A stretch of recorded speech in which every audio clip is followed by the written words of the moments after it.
चौपाल देखने वाला सबला दर्शका ने राम राम सा। भाई आज की चौपाल में आप चर्चा कर रहे हैं विकास की राह में ई मित्र योजना का बारे में। ई मित्र योजना काई है अपने सरकार की बहुत ही महत्वाकांक्षी योजना है जिसके जरिए आम जन तक बहुत सारी योजनावा भी के घर के नज़दीक ही पहुंच जावे हैं। जे कि कई योजनावा की जानकारी आपने नहीं मिल पावे है तो आप ई मित्र के जरिए नई नई योजनाओं की जानकारी ले सका। बहुत सारी सुविधाएं हैं जो कि प्रमाण पत्र बनाना है, आपने कोई बिल पंजीकरण कराना है, बिल जमा कराना है, या छात्र छात्रा अपनी कोई परीक्षा का आवेदन करना चाहे हैं, किसान भाई से संबंधित कोई भी चीज़ को आवेदन करना है, या अपनी फसल बेचान के लिए अगर सरकार से सीधे बात करनी है तो ई मित्र के जरिए आप सब काम कर सका हो। और भी बहुत सारा काम है जो ई मित्र के जरिए हो सके हैं। आज के चौपाल में आप चर्चा करांगा ई मित्र परियोजना का बारे में ही, और चर्चा करवा के लिए मैं आमंत्रित किया है यशपाल सिहाग साहब ने जो कि प्रबंध निर्देशक हैं ई मित्र LSP माए। यशपाल जी को बहुत बहुत स्वागत है चौपाल में। यशपाल जी कि आज आप बात कर रहे हैं कि ई मित्र का ही है, यानी विकास की राह में ई मित्र की जो योजना है वो क्या लाभदायक हो सके है। तो सबसे पहला सवाल आई कि ई मित्र है काई और इन्हें बनावा को उद्देश्य काई है। देखिए, ई मित्र की जो शुरुआत हुई थी वो 2002 में हुई थी। इसको लोक मित्र के नाम से शुरू किया गया था और इसका जो सबसे पहला काउंटर शुरू किया वो गवर्नमेंट हॉस्टल राजस्थान के जयपुर में ही शुरू हुआ था।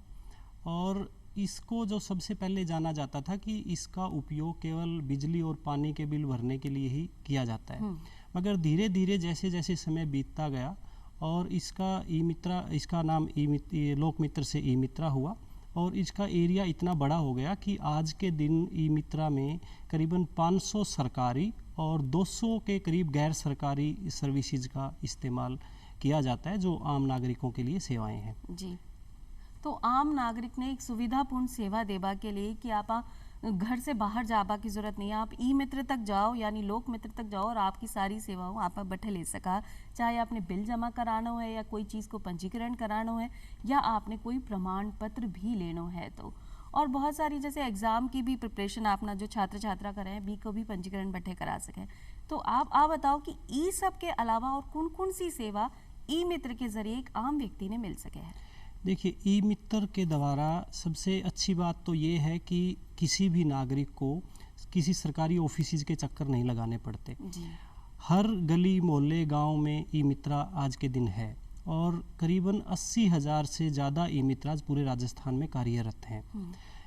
और इसके अंदर जितनी भी कोई ग्रामीण लेवल की जो सेवाएं हैं, जैसे किसान भाई हैं, उनको अगर अपनी फसल का रजिस्ट्रेशन करवाना है बेचने के लिए तो वो भी ई मित्रा से करवा सकता है। कोई ट्यूबवेल लगवाना है उसके कनेक्शन के लिए जो सब्सिडी मिलती है उसका रजिस्ट्रेशन करवा सकता है। सोलर लगवाना है उसका रजिस्ट्रेशन करवा सकता है। तो ऐसी किसानों के लिए सेवाएं हैं। कोई उसने स्टोरेज बनाने के लिए जो सब्जियों के लिए स्टोरेज बनाते हैं उसकी सब्सिडी भी का रजिस्ट्रेशन भी करवा सकता है। तो ये सारी सेवाएं जो गांव के लोग ले सकते हैं। इसके अलावा जो पढ़ने वाले विद्यार्थी हैं, जो बच्चे हैं, वो अपनी ऑनलाइन क्लासेज भी इसके माध्यम से ले सकते हैं। ऐसी भी सेवाएं ई मित्रा के पास हैं जिससे वो अपनी ऑनलाइन क्लासेज परचेज कर सकते हैं और वो देख सकते हैं क्लासेज। और जितनी भी प्रतियोगी परीक्षाएं हैं उनकी तैयारी के लिए भी ऑनलाइन क्लासेज ई मित्रा के थ्रू वो ले सकते हैं। तो इस तरीके से चाहे कोई रजिस्ट्रेशन है, जॉब के लिए अप्लाई करना है, वो ई मित्रा के थ्रू कर सकते हैं। तो कोई भी ऐसा क्षेत्र नहीं है जो सेवाएं ई मित्रा नहीं देता। लगभग सभी सेवाएं जो है वो सरकारी और गैर सरकारी ई मित्रा के पास उपलब्ध है। हाँ। एक लोक मित्र से शुरुआत हुई और आज इतनी सारी योजना और इतनी सारी सेवा ई मित्र आपने दे रहे हो है। बी में एक G2C और B2C भी आवे है, तो ई के बारे में भी बताओ अपना दर्शक आने के G2C का है और B2C का है। जी, ये बहुत ही अच्छा क्वेश्चन आपने किया। G2C का मतलब क्या है? Government to consumer. जो सेवाएं राज्य सरकार और केंद्र सरकार के द्वारा दी जाती है कंज्यूमर के लिए और वो ई मित्रा के पास उपलब्ध है, उनको G2C हम बोलते हैं। और B2C सेवाएं वो है जो कोई भी बिजनेस पार्टनर के थ्रू कंज्यूमर को दी जाती है, जो प्राइवेट ऑर्गेनाइजेशंस के थ्रू दी जाती हैं, वो B2C सेवाएं हैं। जैसे G2C की अगर मैं बात करूं तो जैसे पालनहार योजना है सरकार की, उसका रजिस्ट्रेशन ई मित्रा के थ्रू होता है। और जैसे वृद्धजन के लिए पेंशन की योजना है, पेंशन सत्यापन की योजना है, वो G2C में आता है। और B2C ऐसी सेवाएं हैं जैसे ITR भरने की है, वो किसी प्राइवेट पार्टनर के द्वारा ई मित्र के थ्रू दी जाती है, वो B2C में आती है। जैसे पैन कार्ड बनाने की है और इस किस्म की जैसे GST रजिस्ट्रेशन करने की है, तो ये सारी सेवाएं B2C में आती है। तो जो कोई भी प्राइवेट ऑर्गेनाइजेशन जो सेवाएं दे रहा है ई मित्र के थ्रू, उसको हम B2C बोलते हैं, और जो गवर्नमेंट के थ्रू दी जाती है उसको हम G2C बोलते हैं। तो ऐसी कौन सी सेवा है अपना ई मित्र की जो सबसे ज़्यादा प्रचलन में है, यानी बहुत सारा लोग भी को फ़ायदा उठा रहा है? सबसे ज़्यादा प्रचलित सेवा कौन सी है ई मित्र की? ई मित्रा के ऊपर समय समय पर जो सेवाएं हैं, कभी कोई सेवा ज़्यादा चलती है, कभी कोई। जैसे आज के टाइम में अगर मैं बात करूं तो सबसे अच्छी जो सेवा है, जो स्कूटी के लिए रजिस्ट्रेशन जो लड़कियां करवाती है, जो सरकार द्वारा स्कूटी दी जाती है फ्री ऑफ कॉस्ट, उनका रजिस्ट्रेशन ई मित्रा से सबसे ज़्यादा होता है। और इसके अलावा चिरंजीवी योजना का रजिस्ट्रेशन है, वो भी काफ़ी चलता है।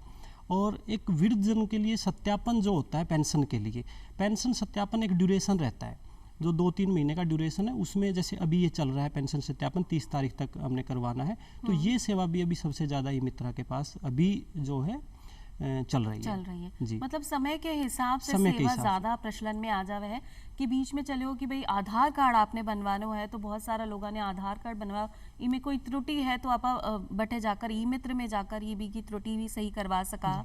और अभी हाल ही में जो अपनी छात्र छात्रावा के लिए स्कूटी की योजना चल रही है, बी में भी अपनी छात्रावा पंजीकरण करा सके है। किसान भाई भी समय समय पर कोई नई तकनीक आ रही है या नई कोई योजना भी के लिए ऋण के लिए प्रावधान आयो है, तो वो भी ई मित्र के जरिए हो सकता है। मतलब ई मित्र जो है वो समय के साथ चल रहे हो, और अपना सभी जितना भी ग्रामीण भाई बहन है या शहरी भाई बहन है, सबने साथ लेकर चल रहे हो, सारी योजनावा बी का घर तक भी ने जानकारी के साथ पहुंचा दे रहे हैं। जहाँ कि बहुत सारा फ़ायदा है आमजन के लिए, तो सरकार के लिए भी बहुत ज़्यादा फ़ायदा होगा। तो आमजन के लिए और सरकार के लिए ई मित्र को कई लाभ है? देखिए, आमजन के लिए जो सबसे अच्छा लाभ है वो ये है कि उनको किसी भी सरकारी ऑफिस के चक्कर नहीं लगाने पड़ते। और जैसे हम किसी भी योजना, जैसे हमने स्कूटी रजिस्ट्रेशन की अभी बात की, अगर ई मित्र नहीं होता तो स्कूटी रजिस्ट्रेशन की पूरी जानकारी लेने के लिए किसी भी नागरिक को सरकारी ऑफिस में जाना पड़ता। सबसे पहले वो जानकारी लेने के लिए जाता, फिर उसके डॉक्यूमेंट्स कंप्लीट करता और उसको रजिस्ट्रेशन करवाने के लिए जाता। अब क्या है, किसी भी सेवा के लिए उसको ई मित्र जो संचालक है वो सारी जानकारी बता देता है कि आपका रजिस्ट्रेशन कैसे होना है, क्या एलिजिबिलिटी है, कुछ भी सब कुछ वो बताएगा। और ई मित्र संचालक 24 घंटे ओपन रहता है, उसके लिए कोई ऐसा समय सारणी नहीं है कि वो कभी बंद हो जाता है। वो ओपन रहता है, जब भी वो कंफर्टेबल है वो अपने क्लाइंट का, अपने कंज्यूमर का काम करके देता है। और उसके घर के बिल्कुल नज़दीक रहता है। जैसे हमारा क्या है कि सरकारी ऑफिस का डिस्टेंस भी दूर रहता है, तो जाने आने में नागरिकों को प्रॉब्लम होती है। तो ई मित्र घर के नज़दीक है, सारी संपूर्ण जानकारी अच्छे तरीके से मिल जाती है। और जैसे ही कोई भी योजना शुरू होती है, फर्स्ट डे ही ई मित्र वाला अपने आसपास के नागरिकों को उस सेवा के बारे में बता देता है।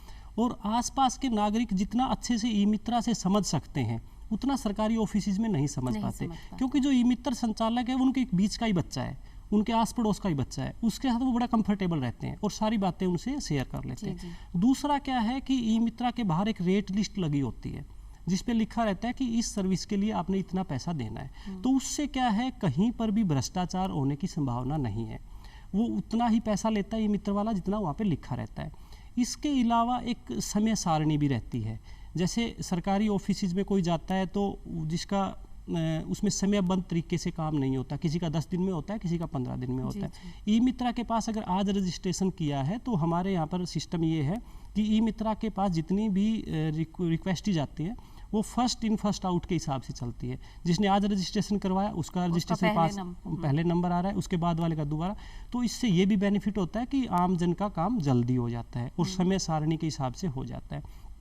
इसके अलावा क्या है कि जैसे मान लो एक घर में काम करने वाला एक नागरिक है, उसको शहर में जाके अपने बच्चों के लिए रजिस्ट्रेशन करवाना है, किसी दूसरे का दूसरा काम करवाना, उसका ऑफिस कहीं दूसरी जगह है, तीसरे का कहीं तीसरी जगह है, यानी कि अलग अलग सरकारी ऑफिस में उसको नहीं जाना पड़ता।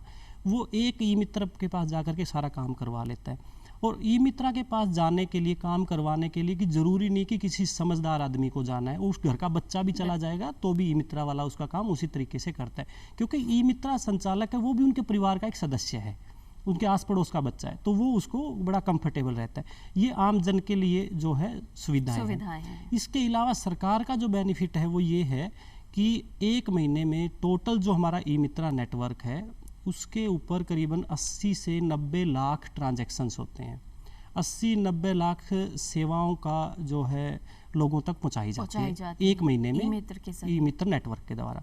तो आप ये देखिए, अगर उसमें से हम माने 60 से 70 लाख भी सरकारी सेवाएं अगर हैं, तो 60 से 70 लाख सरकारी सेवाएं जो गवर्नमेंट ऑफिस के थ्रू देनी थी लोगों को, वो ई मित्रा के थ्रू है। तो इससे ऑफिस का वर्कलोड भी कम हो जाता है और लोगों का जो 60-70 लाख सेवाएं लेने के लोग आते जाते, तो इससे कितना जो है सरकार का खर्चा भी बच जाता है और नागरिकों को भी फायदा होता है। एक तो सबसे पहला बेनिफिट सरकार का ये है। दूसरा क्या है कि कोई भी सरकारी योजना लोगों तक पहुंचाने के लिए उनके पास 80,000 लोगों की एक टीम है ई मित्रा की। कोई भी योजना आती है तो तुरंत प्रभाव से लोगों तक पहुंच जाती है। और सटीक जानकारी, जैसे पहले क्या होता था, एक सरकार ने योजना लॉन्च करी, एक जो रिमोट एरिया पे कोई गांव है वहां तक जब उनके पास जाती थी तो उसमें 10 चेंजेज हो जाते थे। कोई ऑफिसर कुछ बताता था, फिर आगे वाला कुछ, आगे वाला कुछ। अब क्या है, ई मित्रा के पास सटीक जानकारी जाती है और सभी को वही सटीक जानकारी लोगों तक पहुंचा देता है, तो सही प्रॉपर जानकारी मिल जाती है। और इसके अलावा क्या है कि जैसे हमारे पंचायत समिति पर राजीव गांधी सेवा केंद्र बने हुए हैं, जहाँ पर एक पूरा वीसी के लिए सेटअप लगाया गया है। वीसी वहाँ पर हो जाती है। कोई भी सरकार की योजना आती है तो वीसी के द्वारा वहाँ पर आसपास के लोगों को इकट्ठा किया जाता है और सरकार की योजना के बारे में वहाँ पर बताया जाता है। सरकार के कोई भी बड़े अधिकारी डेमोस्ट्रेशन करते हैं जयपुर बैठ करके, और वो पूरे राजस्थान में राजीव गांधी सेवा केंद्र जितने भी हैं उनके द्वारा लोगों को वहाँ पे चीज़ें दिखाई जाती है। तो ये भी सरकार का बेनिफिट है। और एक जो अहम बेनिफिट है, ये करप्शन फ्री है। इससे करप्शन के चांसेस नहीं है। जो आज हम समस्या से जिसे जूझ रहे हैं पूरे देश में, तो राजस्थान में सबसे अच्छा बेनिफिट है कि जितनी भी सरकारी सेवाएं हैं वो करप्शन फ्री है। ई मित्रा के द्वारा सेवाएं दी जाती है, तो इसलिए सरकार को कोई प्रॉब्लम नहीं कि इसमें करप्शन होने का डर है, क्योंकि जो कंज्यूमर सेवा लेने वाला है वो सरकारी ऑफिस तक जा ही नहीं रहा। वो आपस में, सरकारी ऑफिस का और कंज्यूमर का आपस में इंटरेक्शन ही नहीं है। वो ई मित्रा बीच में कड़ी है, तो उसके थ्रू सारा काम होता है। तो इसलिए सरकार का ये भी मैं मानता हूँ कि एक अच्छा जो है लाभ है सरकार को। ये बहुत ही चौकी बात बताई कि ई मित्र के जरिए सारी योजना, सारी सूचना बिल्कुल सही और सटीक मायना में आम जन तक पहुंच जावे है, जिसे अपना सरकारी विभाग को जितना भी बोझ हो, बहुत ज़्यादा काम हो, वो भी कम हो गया है। और आम जन के बाद जो सही सूचना पहुंच रही है, बी को लाभ आम जन सही तरीका से भी ले रहे हो, यानी मध्यस्थता खत्म हो गई है। क्योंकि एक व्यक्ति जब अपना गांव से या अपना घर से उठकर शहर की ओर जा रहे हो, दूसरी जगह आप ऑफिस में जा रहे हो, तो बी को आवा जावा को खर्चों भी है, बी ने बहुत सारी परेशानी भी है, समय भी बी को व्यर्थ हो रहे हो, तो वो सब चीज़ें बच रही है। मतलब समय भी बच रहे हो है, आपनो खर्चों भी बच रहे हो, और सारी योजनाओं की समझ आपने घर बैठा ही मिल रही है।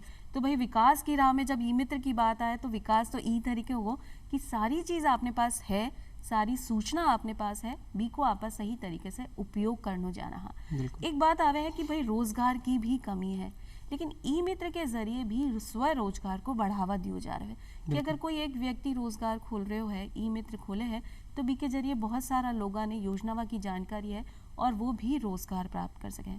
ई को क्या फायदा है? देखिए, जैसे मैंने अभी आपको बताया कि पूरे राजस्थान में करीबन 80 से 90 हज़ार ई मित्रा हैं जी, और इसमें कोई दो राय नहीं है कि जो 80 से 90 हज़ार ई मित्रा है उनका अपना स्वरोजगार है, वो अपनी रोजी रोटी ई मित्रा से कमा रहे हैं। और जो अच्छा काम करने वाले ई मित्रा हैं, जो ईमानदारी से और अच्छा काम करते हैं, ज़्यादा काम करते हैं, लोगों तक अपनी ई मित्रा की सेवाएं ज़्यादा पहुंचाते हैं, तो उनका काम ज़्यादा होने की वजह से वो अपने पास 1 या 2 एक्स्ट्रा से ऑपरेटर भी रखते हैं, ऑपरेटर्स भी हायर करते हैं। तो इस तरीके से अगर हम देखें तो करीबन 1 लाख लोगों को इससे डायरेक्ट बिल्कुल स्वरोजगार उपलब्ध हो जाता है, मिल रहा है ना।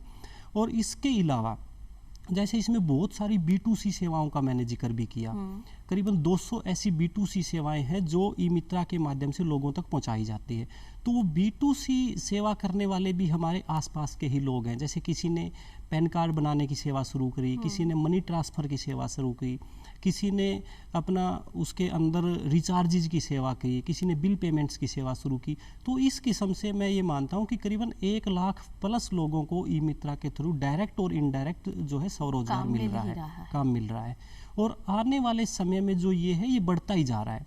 जैसे मैंने अभी आपको बताया कि सबसे पहले इसका जो उपयोग था केवल बिजली पानी के बिल भरने के लिए होता था, और आज करीबन 700-800 सेवाएं ई मित्रा के पास हैं और हर रोज़ ये सेवाएं बढ़ रही है। मैं इसमें धन्यवाद बोलना चाहूँगा हमारे जो टेक्निकल डायरेक्टर हैं मिस्टर R.K. शर्मा जी, उनकी कड़ी मेहनत से हर दिन एक नई इसमें सेवा ऐड हो रही है, ई मित्रा के अंदर जुड़ रही है। और आने वाले समय में ऐसी हमने कोई भी सेवा इसमें नहीं छोड़नी कि जो ई मित्रा के पास नहीं हो। जैसे रिसेंटली मैं आपको बताऊं, जो सबसे अच्छी सेवा IRCT की जो रेलवे टिकट बुकिंग होती है, उस सेवा के लिए काफ़ी चैलेंजेस थे, उसमें काफ़ी टेक्निकल प्रॉब्लम्स थी, कोई ई मित्रा पर नहीं आ रही थी। और आज बताते हुए मेरे को खुशी है कि ई मित्रा के ऊपर वो सेवा है, और सबसे ज़्यादा जितनी भी टिकटें पूरे राजस्थान में होती है मैक्सिमम ई मित्रा के थ्रू होती है। ई मित्र के जरिए ही आप बिको भुगतान भी कर रहे हैं। जी हाँ, कि इतनी सारी सेवा है और नई नई सेवा दिन पर दिन ई मित्र में जुड़ती चली जा रही है, तो हर सेवा को एक अलग से शुल्क लियो जावे। जी हाँ, कि थे पहले बताया कि सरकार की एक सुनिश्चित दायरो है कि आ सेवा के लिए इतनो ही शुल्क लेना है। अगर कोई ई मित्र संचालक इससे ज्यादा शुल्क लेवे है तो बी के लिए कोई दंड या कार्रवाई की गुंजाइश है?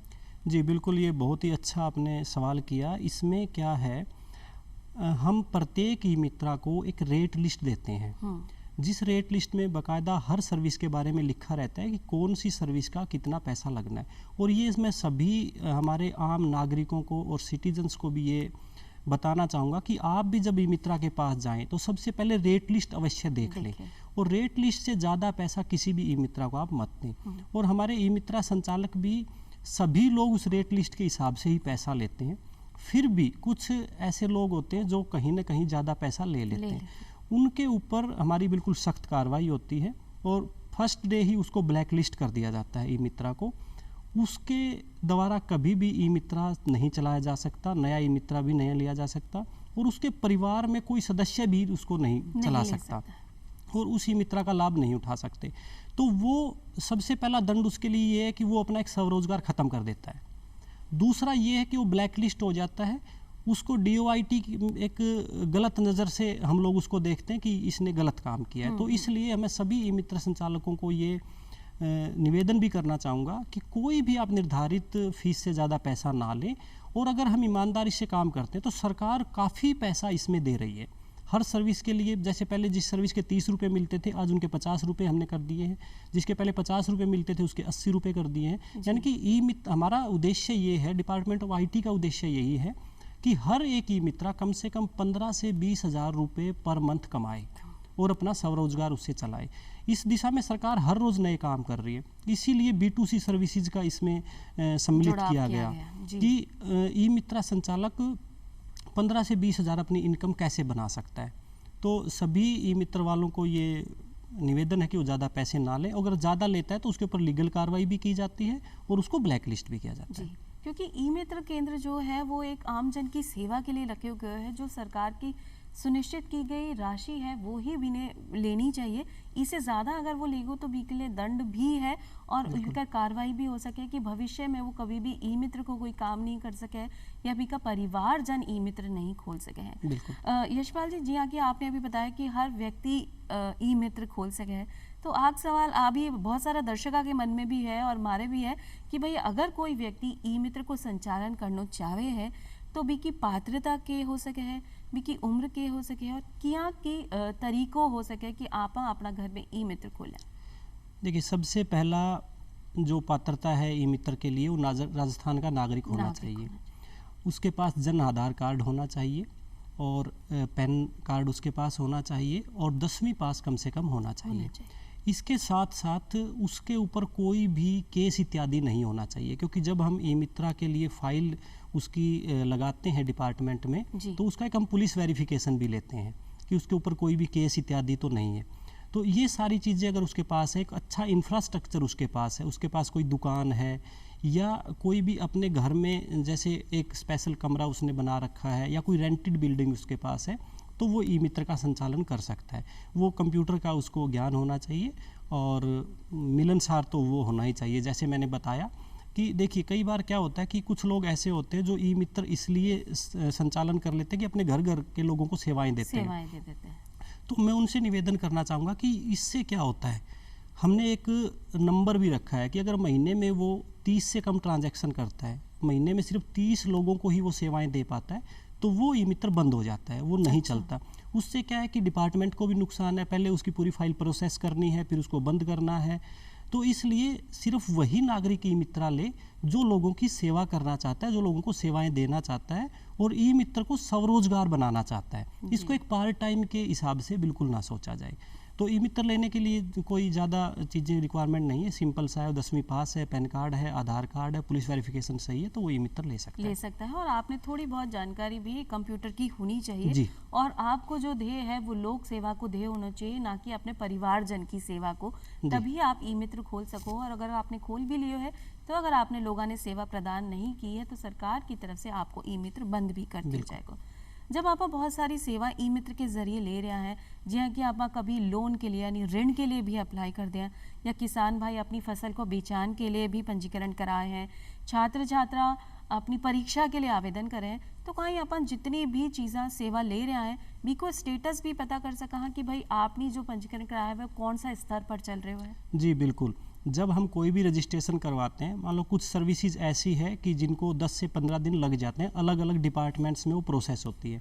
जैसे हमने जाति प्रमाण पत्र की हम बात करते हैं, तो सबसे पहले इसका रजिस्ट्रेशन होता है। रजिस्ट्रेशन के बाद इसके डॉक्यूमेंटेशन की जाती है, डॉक्यूमेंट्स कलेक्ट किए जाते हैं कंज्यूमर से, और उसके बाद में ये निर्धारित ऑफिसर के पास, अधिकारी के पास जाती है जी। वो इनको वेरीफाई करते हैं और सिग्नेचर करते हैं, फिर वापस से ई मित्रा के पोर्टल पे आती है और उसको फिर डिलीवर की जाती है कंज्यूमर को। तो ये जैसे जैसे ये सर्विस चलती है वैसे वैसे हमारे ई मित्रा पोर्टल पर इसका अपडेट्स आता रहता है कि ये आज के दिन ये फाइल कहाँ पर है।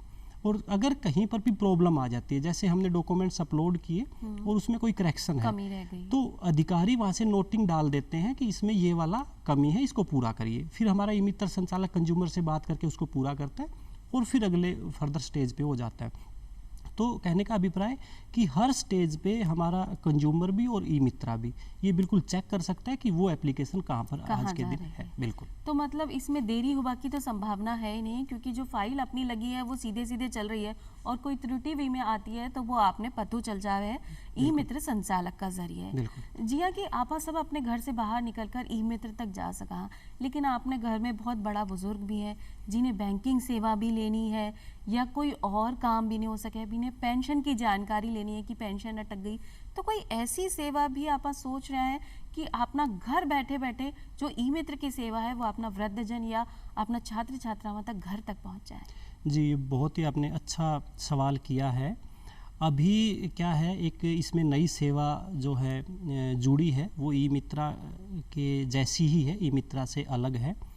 मुख्यमंत्री आश्रित सेवा योजना। जी। इस योजना में क्या है कि जितने भी वृद्धजन हैं, दिव्यांग हैं और विधवा महिलाएं हैं, जो आश्रित हैं, जो आने जाने में असमर्थ हैं, उन लोगों को हम घर घर जा कर के सेवाएं दे रहे हैं। उनको कुछ भी नहीं करना, 181 पे फ़ोन करना है, हमारे अधिकारी वहाँ पर जाएंगे, उनसे पूरा डॉक्यूमेंटेशन कलेक्ट करेंगे और उनका जो निर्धारित अधिकारी है वहाँ से अप्रूव करवाएंगे और उसके बाद में उनको डॉक्यूमेंट्स जो है सबमिट वापस दे देंगे हम उनको। जैसे पेंशन सत्यापन है, पेंशन सत्यापन के लिए उनको कहीं भी नहीं जाना, हमारा अधिकारी जाएगा, बायोमेट्रिक मशीन लेके जाएगा और वहीं से सत्यापन करवा के आएगा। तो ये सेवाएं उन लोगों के लिए है जो वृद्धजन है, यानी कि जो आश्रित लोग हैं। ये सेवा अभी स्टार्ट हुई है, इसमें आगे चल के सरकार खुद भी फ़ोन कर रही है लोगों को जो आश्रित है। और अगर हमारी तरफ से कोई फ़ोन नहीं जाता तो वृद्धजन भी 181 पे फ़ोन करके सेवाएं ले सकते हैं। बिल्कुल ये सेवा निःशुल्क है, कोई इसका पैसा नहीं है। और मैं सभी को ये भी बताना चाहूँगा कि अगर कोई गलती से पैसा मांग लेता है तो उसके लिए 181 पे शिकायत भी की जा सकती है। तो ये सेवा बिल्कुल निःशुल्क है, तो इसका ज़्यादा से ज़्यादा लोगों को लाभ भी उठाना चाहिए। और ये बहुत ही एक गेम चेंजर जो हम कह सकते हैं, ये राजस्थान पहला ऐसा राज्य है, मेरे को बताते हुए खुशी है कि इस किस्म की जो सेवा लोगों तक पहुंचाई जा रही है, उनके घर पे ही सेवा पहुंचाने में राजस्थान आप लोग अव्वल आगे है। जहाँ की लोक मित्र से शुरुआत हुई, ई मित्र तक पहुंचा, अब घर जाकर भी लोगों की सेवा करने को दे आपने ई मित्र उठा रहे हो है। और जी हाँ, कि अगर आपने कोई परेशानी है या आपसे शुल्क ज़्यादा लिए जा रहे हैं या आपने परेशान किए जा रहे हैं तो 181 पर आप शिकायत भी दर्ज करा सको और अगर आपने सेवा घर पे चाहिए तो 181 पर ही अपनी सेवाएं भी आपका घर तक पहुंच जाएंगी। यशपाल जी, जिया कि आपने ई मित्र के बारे में इतनी चौकी जानकारी दी कि कोई अगर आम व्यक्ति है ई मित्र खोलना चाहे है तो बस 10वीं पास होना चाहिए, बी के पास आपनो आधार कार्ड, पैन कार्ड, सारी अपनी पंजीकरण सब कुछ हो तो वो आसानी से ई मित्र खोल सके है। और कौन कौन सी सेवाएं अपना ई मित्र के जरिए है वो आज अपना दर्शकों ने पता चल गई है। ई के लिए थाने धन्यवाद देना चाहा और आज मैं जाला अपना दर्शकों से विदा लेवा, फिर मिलांगा एक नई जानकारी के साथ। तब तक के लिए राम राम सा।